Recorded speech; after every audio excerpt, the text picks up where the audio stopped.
Hola, el día de hoy vamos a hablar un poco de la Constitución Política de 1991.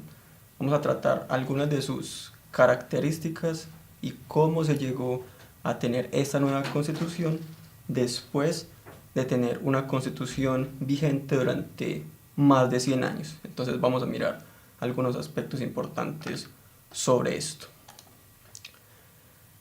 Desde el mismo inicio de la historia republicana de Colombia, el país ha tenido aproximadamente 10 constituciones generales que han abarcado entonces todo el territorio nacional, sin importar pues el nombre que haya tenido a lo largo de la historia del país. Vemos entonces que en 1810, desde el mismo momento entonces prácticamente de la independencia, se inicia este proceso de redactar o de crear constituciones que rijan el comportamiento básicamente de los ciudadanos en el territorio del que se está hablando. Entonces vemos que la Constitución del Socorro aparece muy rápido en esa etapa republicana en 1810. Luego en 1811 tenemos otra constitución que es la Constitución de la Federación de las Provincias Unidas de la Nueva Granada. En 1821 la Constitución de Cúcuta. En 1832 la Constitución Neogranadina. En el 43 la Constitución de la República de la Nueva Granada. En 1853 la Constitución de la Nueva Granada. En 1858 tenemos la Constitución Política de la Confederación Granadina, que en esta época ya entonces empieza a configurar un poco lo que luego vendría a ser el federalismo en el territorio que hoy conocemos como Colombia. En 1863 tenemos la Constitución Política de los Estados Unidos de Colombia, ya configurado como tal un estado federal con cierta autonomía de los diferentes estados que conformaban el territorio en ese momento. Para 1886 aparece la Constitución que estaría vigente hasta 1991. Esta Constitución entonces es producto del dominio político que tenían los conservadores en ese momento, y esa misma Constitución le da fuerza a ese modelo político bastante conservador que se tenía en ese momento de la historia del país. Por lo mismo, esa Constitución era marcadamente conservadora, con muchos vínculos entre la política y la religión, que dejaba por fuera entonces a la mayor parte de los habitantes del país, no les concedía ni les reconocía derechos, y por eso es que para 1991, más de 100 años después de ser publicada esta Constitución, la sociedad ya había cambiado entonces en gran medida y era necesario cambiar esa Constitución, tener un documento, unas normas nuevas que rigieran ese nuevo país que se había configurado con el paso del tiempo. Esa Constitución de 1991 entonces va a marcar una ruptura muy importante en cuanto a lo que fueron las constituciones anteriores. Vamos a mirar entonces cuáles son algunas de sus características y el contexto en el cual surgió esta constitución.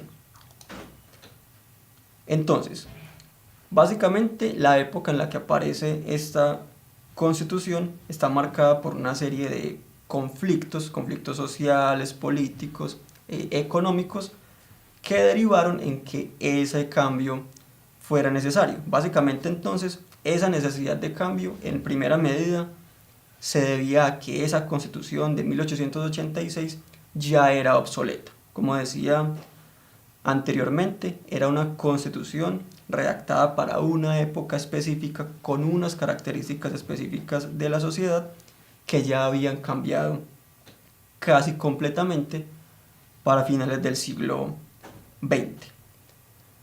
También vemos entonces en esta época que esa necesidad de cambio no solamente era vista e impulsada por la sociedad, sino que grupos políticos que ostentaban el poder también veían esa necesidad, tanto liberales como conservadores entonces veían la necesidad de cambiar esa constitución y apoyaban esas iniciativas desde sus posiciones de poder. Entre ellos tenemos, por ejemplo, a Virgilio Barco, que fue presidente durante esa época y de alguna forma impulsó también esa necesidad de cambiar la constitución, vinculada también con algunos líderes conservadores. Este señor Virgilio Barco fue miembro del Partido Liberal. Entonces vemos cómo esas disputas de alguna forma ideológicas, a pesar de que se habían disuelto en gran medida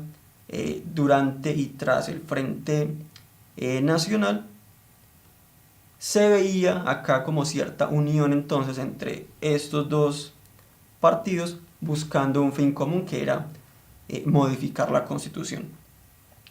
Otro de los asuntos importantes dentro de este contexto del cambio de Constitución fue el narcotráfico, los carteles del narcotráfico y las acciones que llevaban a cabo entonces en contra no solamente del Estado, sino de la población. La violencia en general también fue un punto importante que llevó a esta necesidad de cambiar la Constitución, tener nuevas formas de controlar o de tratar de controlar por lo menos esa violencia que se daba no solamente por parte del narcotráfico, sino violencia común, violencia digamos entre los mismos ciudadanos, violencia causada por los grupos al margen de la ley, grupos guerrilleros básicamente.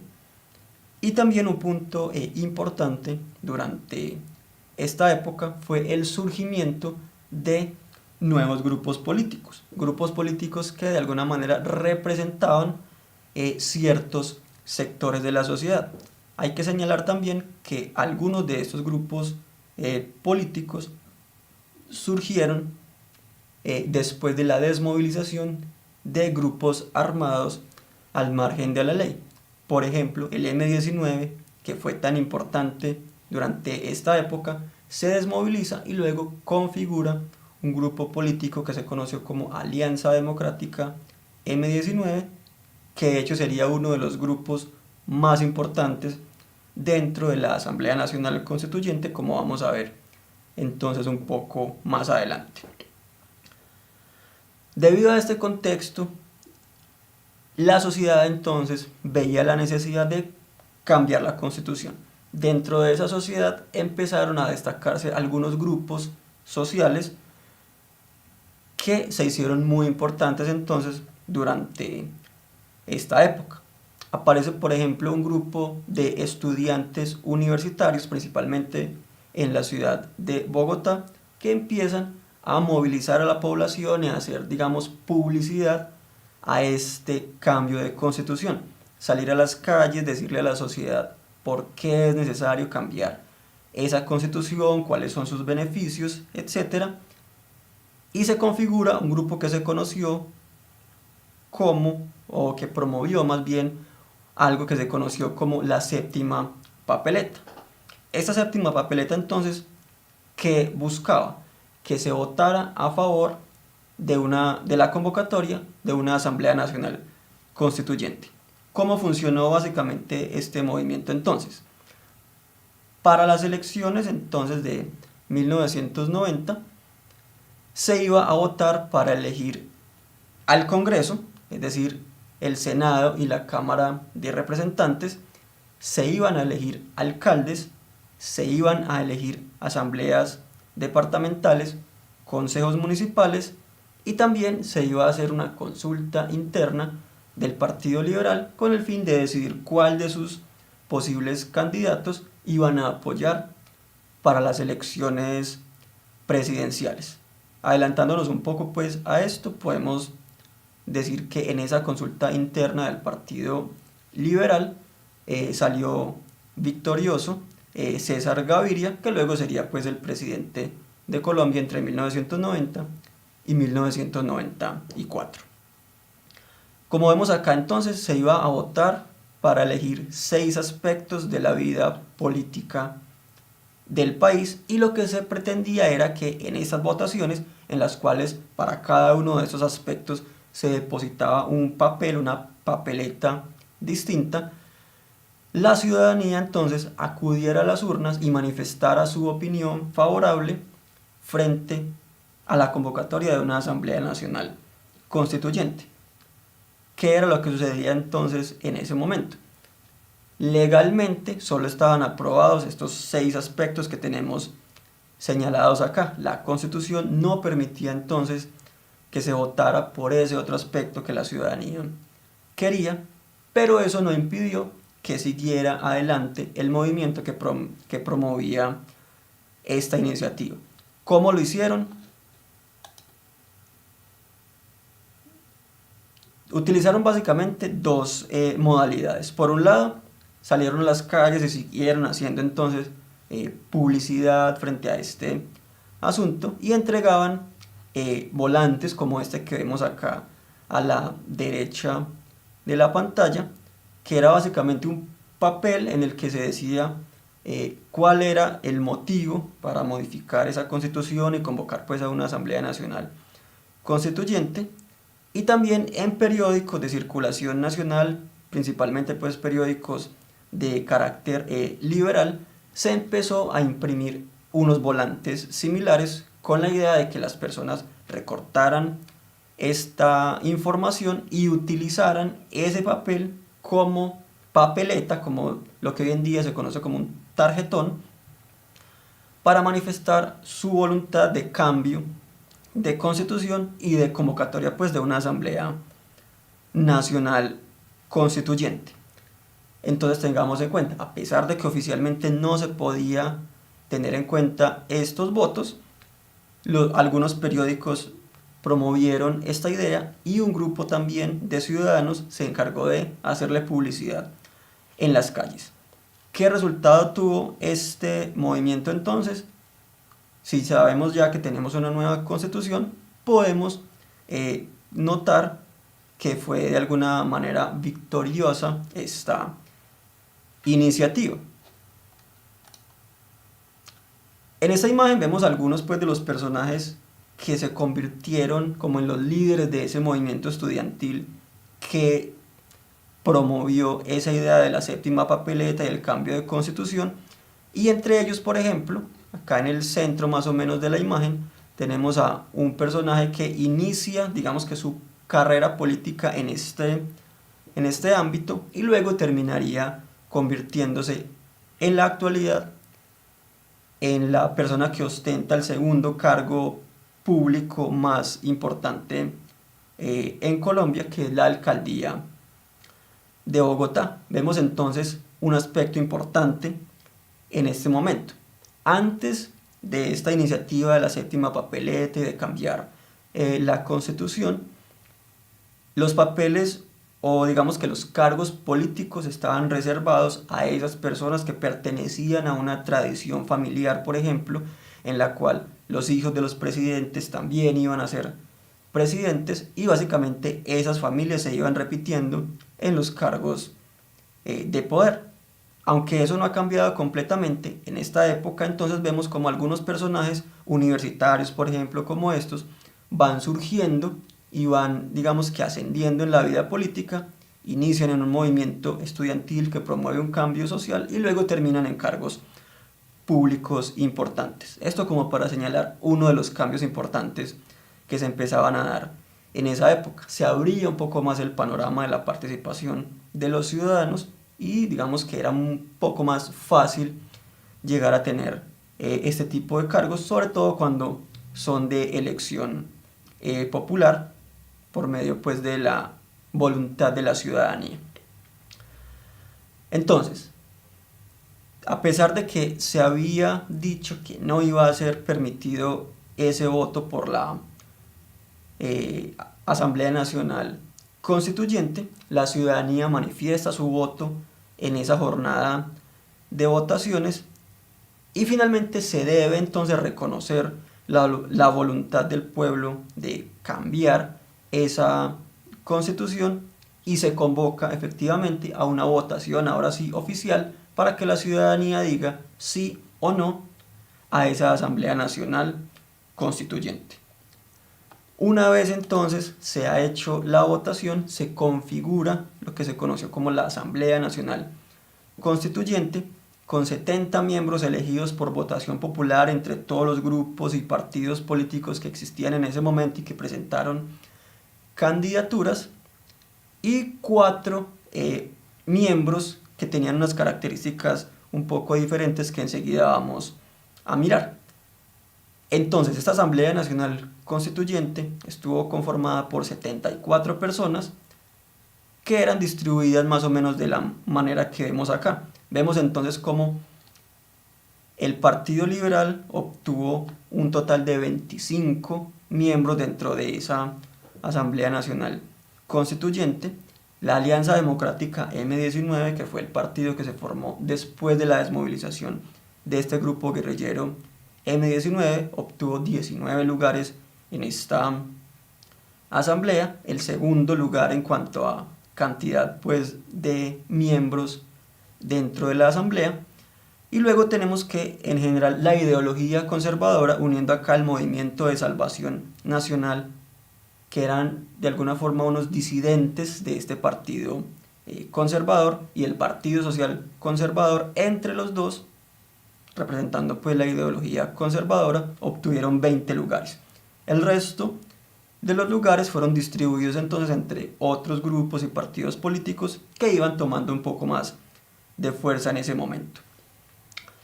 Estas 70 personas que fueron elegidas por votación popular entonces tenían voz y tenían voto dentro de esta Asamblea Nacional Constituyente. ¿Qué quiere decir eso? Podían, a la hora de discutir qué se iba a incluir y qué no dentro de la Constitución, podían proponer y también podían votar a favor o en contra de las diferentes propuestas.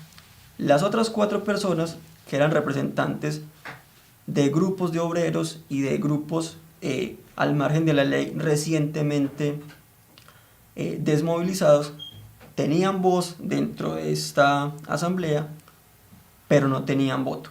Eso quiere decir que podían proponer, pero a la hora de votar no podían hacerlo. Entonces tener esto pues en cuenta. Partido Liberal, Alianza Democrática, M19 y en general la ideología conservadora fueron las 3 fuerzas principales dentro de esta Asamblea Nacional Constituyente. Y de ahí entonces que esa nueva constitución sea muy diferente a la anterior, ya que recoge en gran medida y representa a la mayor parte de la ciudadanía. Esas 3 ideologías principalmente se ven representadas en la Constitución y los derechos que reconoce y que adjudica a ciudadanos que antes no los tenían. En esta imagen vemos cómo se representa digamos que ese grupo de ideologías que dominaron en este momento.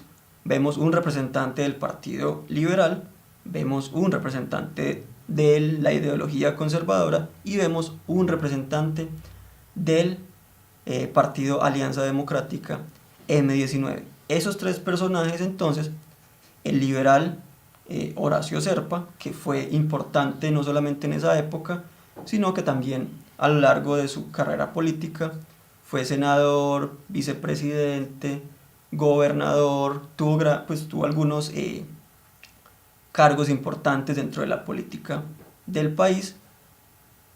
Detrás de él está Antonio Navarro Wolf, que se convirtió como en el líder de este grupo del M19 después del asesinato de su líder principal.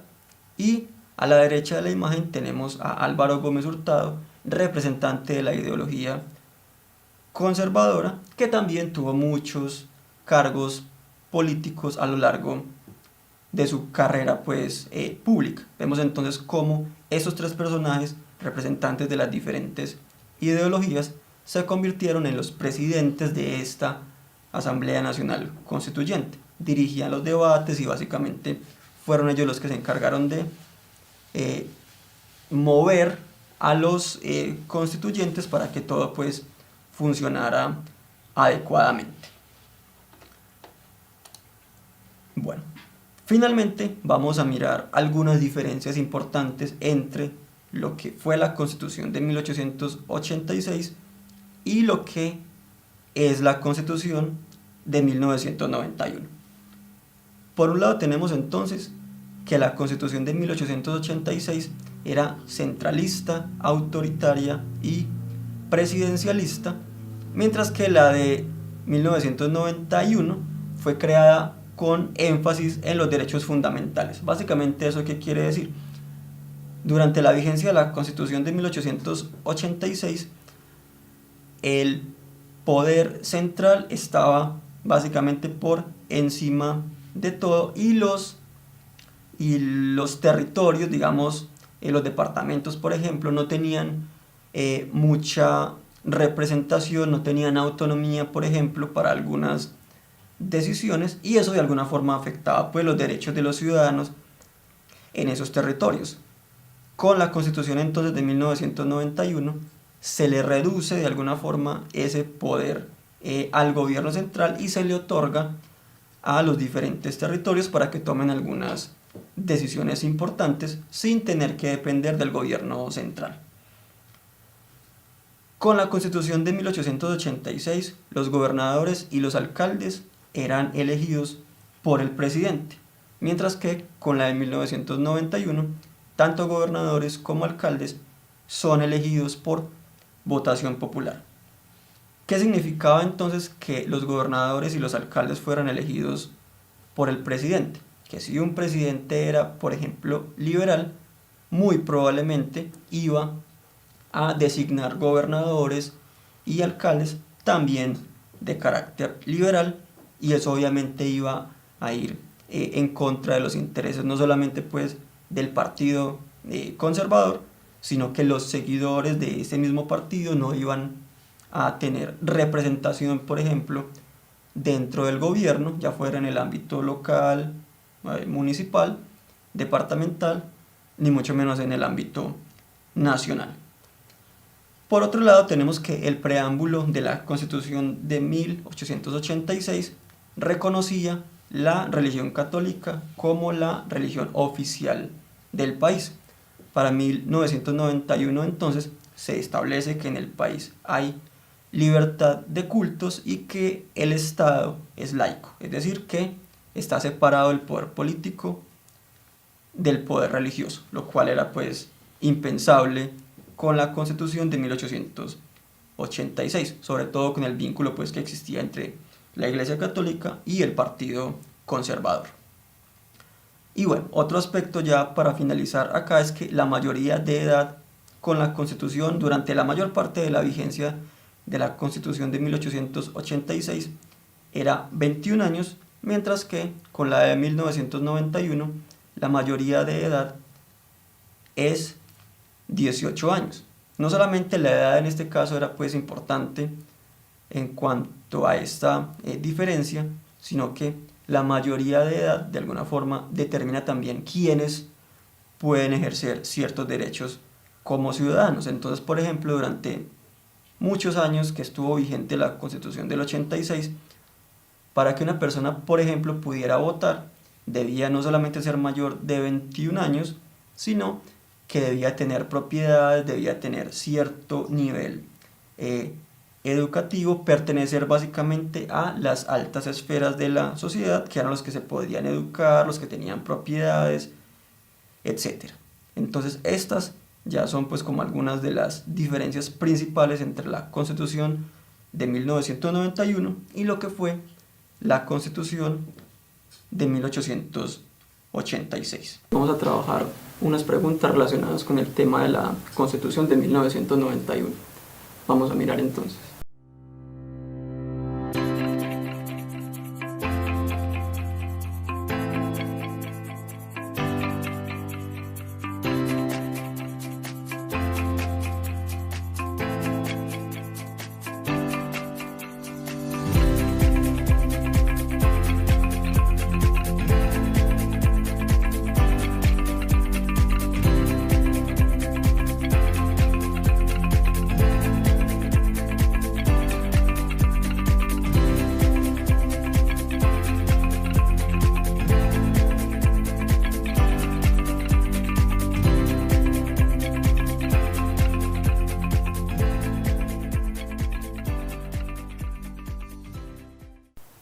primera nos dice: la Constitución Política de 1991 ha sido catalogada como una de las más progresistas de todo el continente. Entre los muchos aspectos relevantes que introduce esta nueva Carta Constitucional, podemos destacar: 1. La ampliación de los derechos. Esto, con respecto a la de 1886, determina entonces que ahora, por lo menos en teoría, todos los ciudadanos por igual pueden disfrutar de los mismos derechos. 2. La reforma del sistema judicial, con la creación, por ejemplo, de instituciones como la Fiscalía y el Consejo Superior de la Judicatura. 3. Formalmente se pasa de un modelo de democracia representativa a otro de democracia participativa, garantizado este último modelo por mecanismos de participación popular, mecanismos como el voto, la consulta popular, la revocatoria del mandato, el referendo y similares. 4. El reconocimiento de la condición multiétnica y pluricultural. También esto relacionado con el reconocimiento de derechos a grupos sociales, en este caso particular a grupos indígenas y a grupos afrodescendientes. 5. La libertad de cultos y creencias religiosas. La pregunta nos dice: el cambio del modelo democrático representativo al modelo participativo implica que a. El pueblo no solo elige a sus representantes, sino que además se compromete, a través de los mecanismos de participación popular, a ejercer control político y a proponer iniciativas legislativas. B. El pueblo prescinde de sus representantes con el fin de profundizar y ampliar los procesos democráticos, de tal manera que en adelante le corresponde crear las leyes y velar por su cumplimiento a través de los mecanismos apropiados. C. Puesto que en una democracia el poder tiene como fundamento la soberanía del pueblo, las decisiones mayoritarias estarán por encima de cualquier ley o institución del Estado, lo que se ha denominado el estado de opinión. D. Se crean necesariamente dos polos de poder. El primero, radicado en los representantes elegidos por el pueblo, y el segundo, arraigado en el pueblo mismo, de tal modo que entre ambos siempre se da una oposición que puede eventualmente conducir a la ingobernabilidad. ¿Qué debemos tener entonces en cuenta en esta pregunta? Nos hablan del modelo democrático representativo y del modelo participativo. ¿Qué diferencia encontramos entonces entre uno y otro modelo?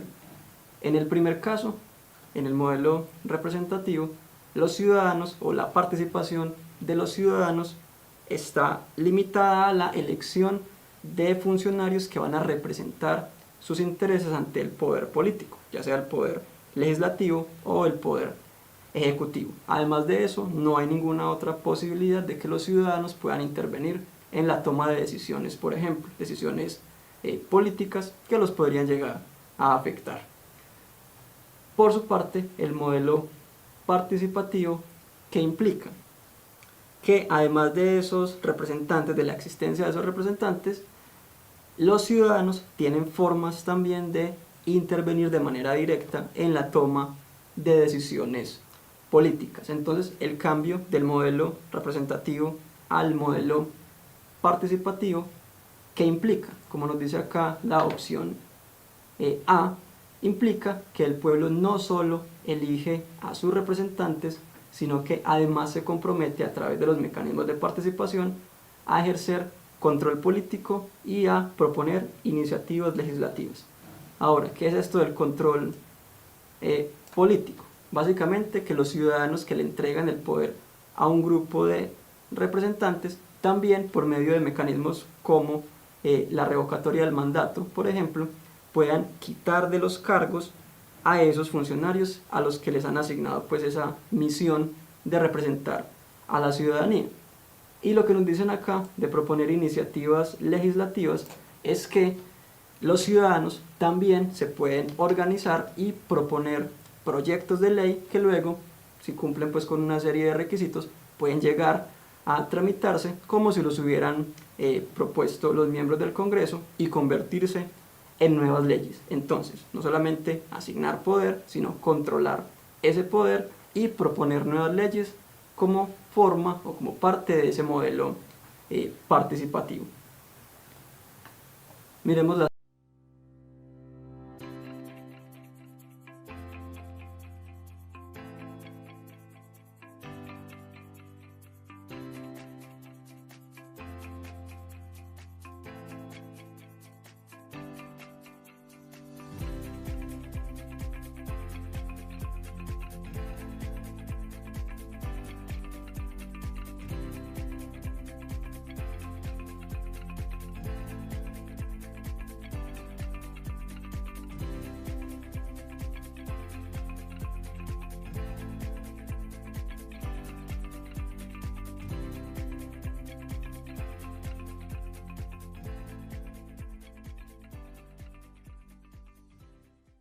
la siguiente pregunta. En la Constitución hay un artículo donde está la jurisdicción especial indígena. Esta consiste en que las autoridades indígenas pueden aplicar sus propias leyes en sus territorios y que estas decisiones deben ser respetadas por los tribunales del país. Acerca de este asunto hay opiniones divididas. Algunos dicen que esto es como tener dos constituciones y se presta para cometer arbitrariedades, pero alguien que conozca la Constitución les puede decir que a. Esas normas solo se pueden aplicar si no van en contra de la Carta Política. B. Es la primera vez que una Constitución tiene en cuenta estas tradiciones. C. A la sociedad no la afecta lo que suceda en comunidades pequeñas y aisladas. D. En Colombia, cada comunidad étnica tiene su propio código de normas. ¿Qué tenemos entonces en esta pregunta? Nos mencionan la jurisdicción especial indígena.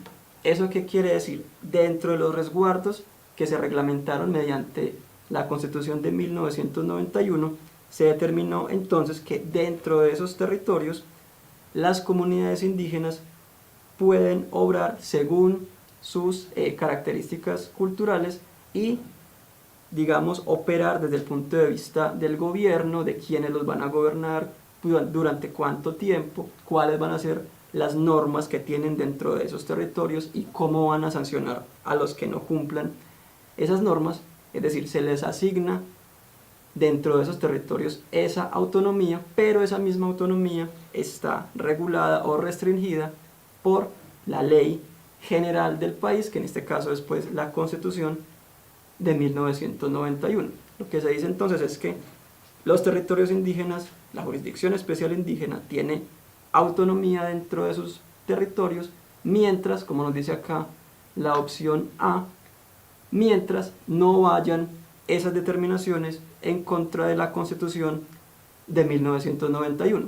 Por ejemplo, supongamos que dentro de un territorio indígena, dentro de uno de estos resguardos, se propone que el castigo para determinado delito cometido en ese territorio sea la pena de muerte.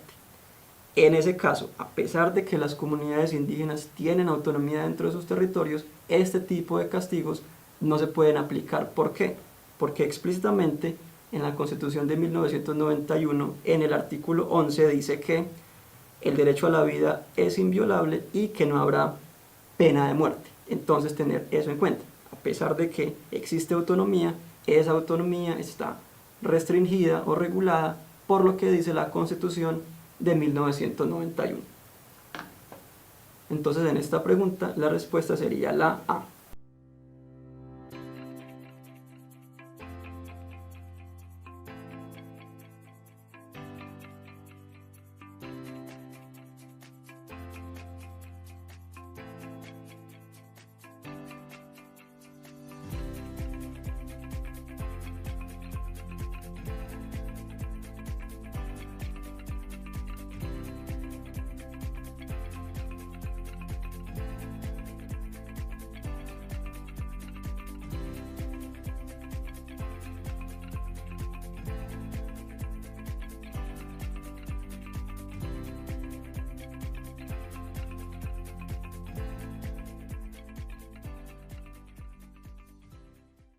La siguiente pregunta nos dice: En su artículo 7, nuestra Constitución Política establece que el Estado está en la obligación de defender la diversidad étnica y cultural del país.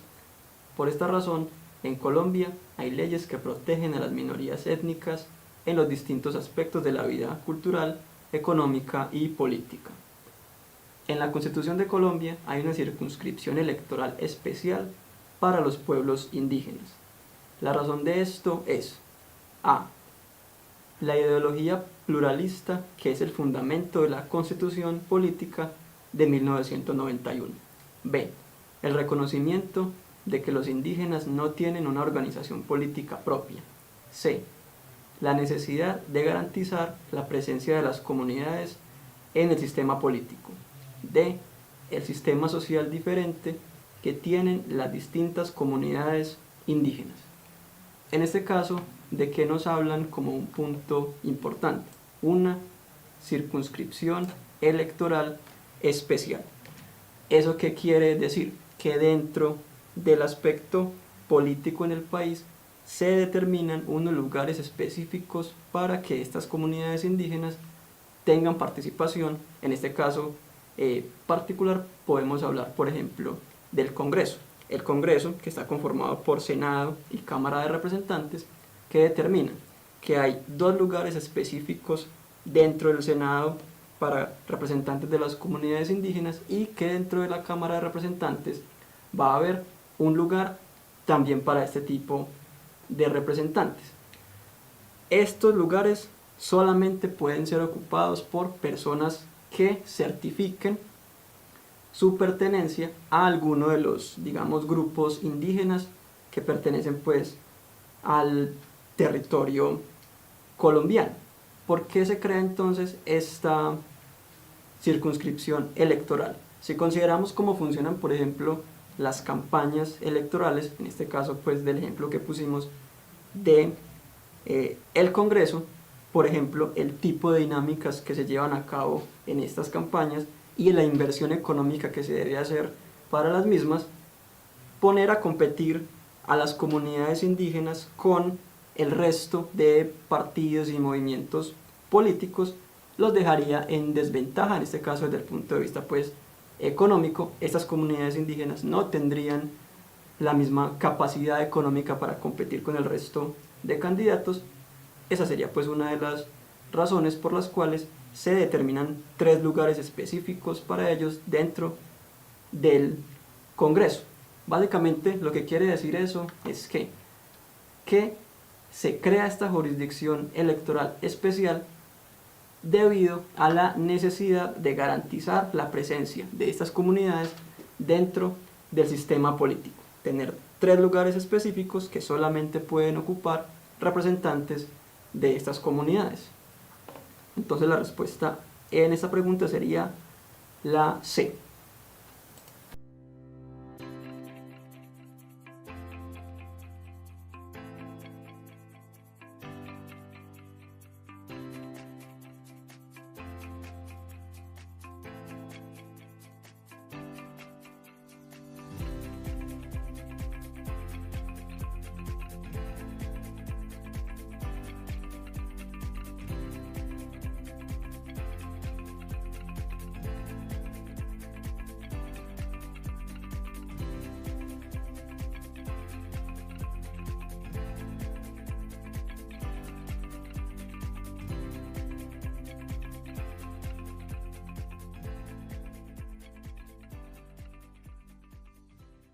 La siguiente pregunta nos dice: artículo 1. Colombia es un Estado social de derecho, organizado en forma de república unitaria, descentralizada, con autonomía de sus entidades territoriales, democrática, participativa y pluralista, fundada en el respeto de la dignidad humana, en el trabajo y la solidaridad de las personas que la integran, y en la prevalencia del interés general. Que Colombia sea un Estado social de derecho significa que: a. Existe una constitución escrita, división de poderes y un principio de legalidad vinculante para toda la población. B. se busca favorecer la igualdad social real mediante el reconocimiento de principios fundamentales. C. Los representantes políticos tienen la obligación de gobernar y legislar para el beneficio de todos los ciudadanos. D. Se garantiza la igualdad de todos los ciudadanos ante las leyes y normas establecidas en la Constitución. ¿Qué podemos ver entonces en esta pregunta? Nos hablan de el Estado social de derecho. Debemos considerar lo siguiente: existen el Estado de derecho y el Estado social de derecho. Una diferencia básica entre estas dos formas de Estado es que en el primero, en el Estado de derecho, el Estado, las instituciones estatales se deben encargar de garantizarle a los ciudadanos sus derechos que tengan que ver con la libertad y con la igualdad. Y en el otro caso, en el Estado social de derecho, además de estos tipos de derechos que se deben garantizar mencionados anteriormente, el Estado debe garantizarle a los ciudadanos que puedan disfrutar de derechos sociales, de derechos económicos y de derechos culturales. Entonces eso, digamos que cubre un espectro más amplio de derechos, el Estado social de derecho.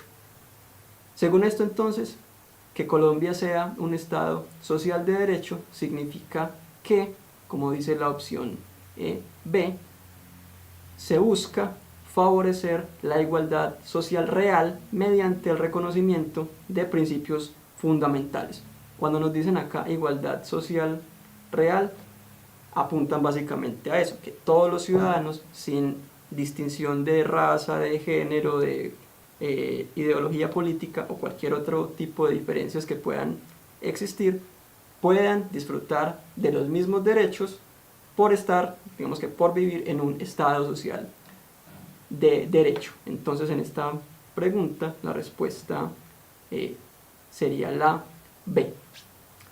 Esperamos pues que estas preguntas, que estos ejemplos sean útiles y nos vemos en la próxima. Hasta luego.